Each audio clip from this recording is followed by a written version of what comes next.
Hi, this video is to preview the Panasonic DMP-BDT300GN 3D Blu-ray disc player. Hopefully you've watched the unboxing video for this unit, but if you haven't, I'm sure you can find it in the Boydo's Tech Talk YouTube channel, or if you also search on the blog at blog.mingasoft.com, you should be able to find it there. Anyway, on to the preview. It's as far as 3D Blu-ray players go, or Blu-ray players go, as a rule of thumb, this is a fairly standard unit.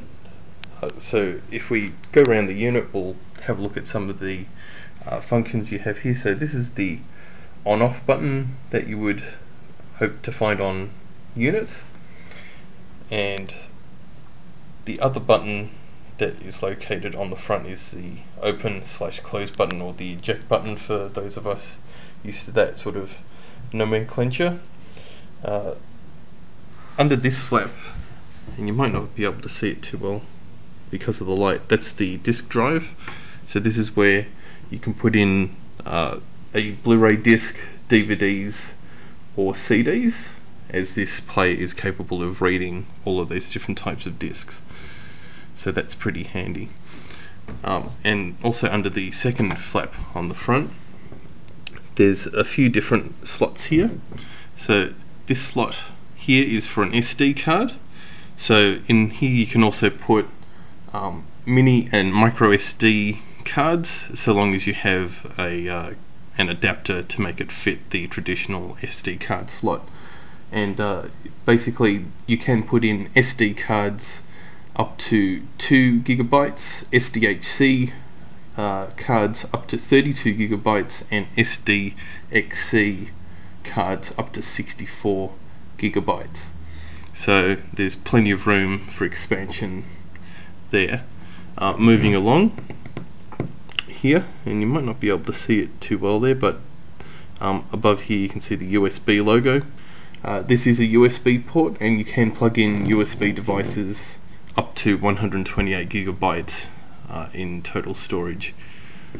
Also, there is also a stop and a play button here, so just in case you forget your remote or you can't find it, which does happen every so often, you do have these manual buttons here. So that's pretty much it from the front.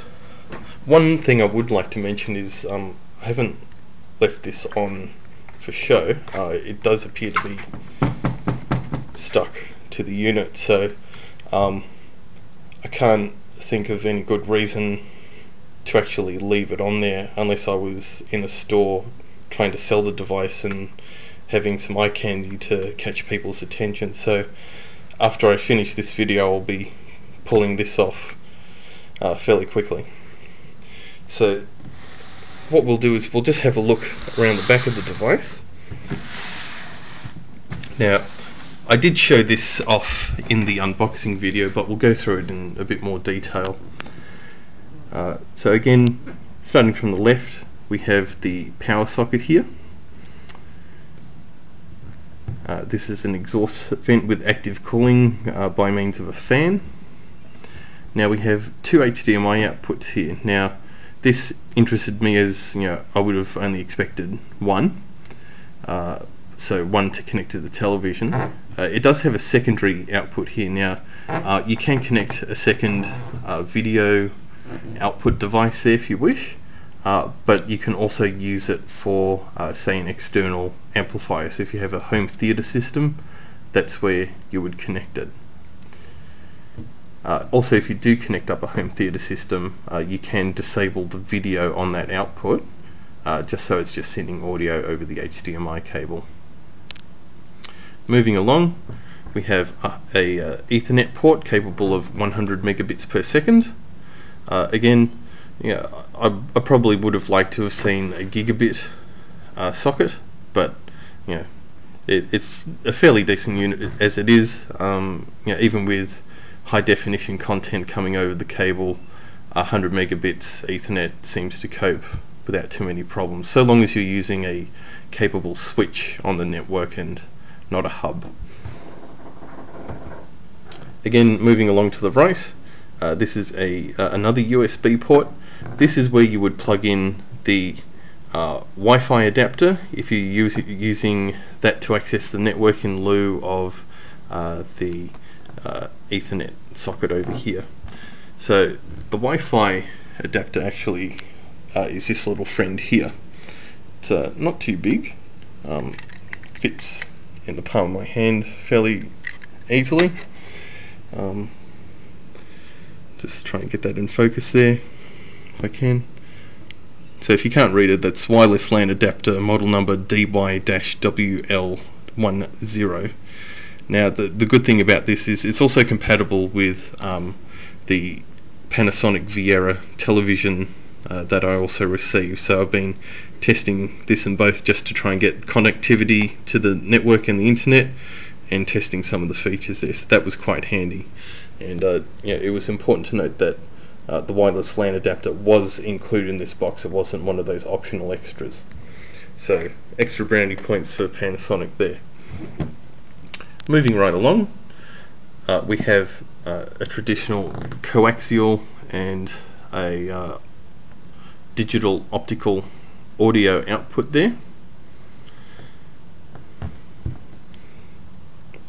Also here we have some more audio output. So if you have surround sound systems that used traditional connectors rather than HDMI, you've got the ability to hook up all of the various channels here. So this is for 5.1.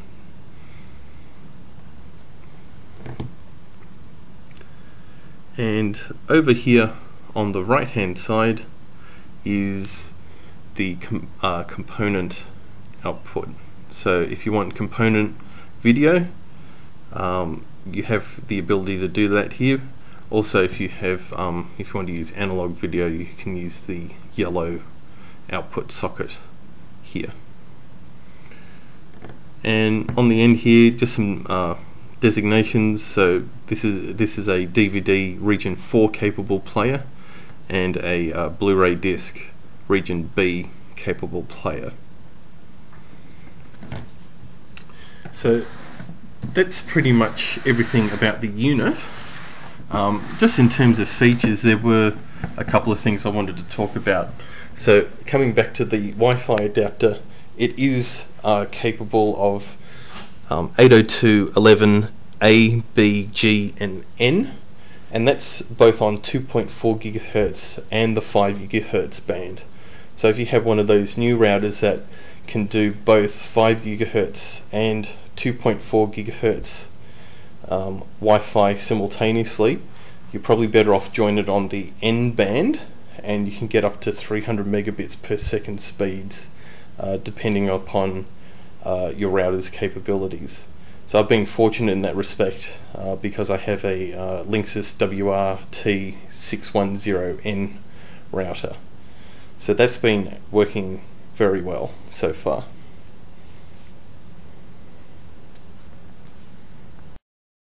The other thing I wanted to touch on was the DLNA capabilities.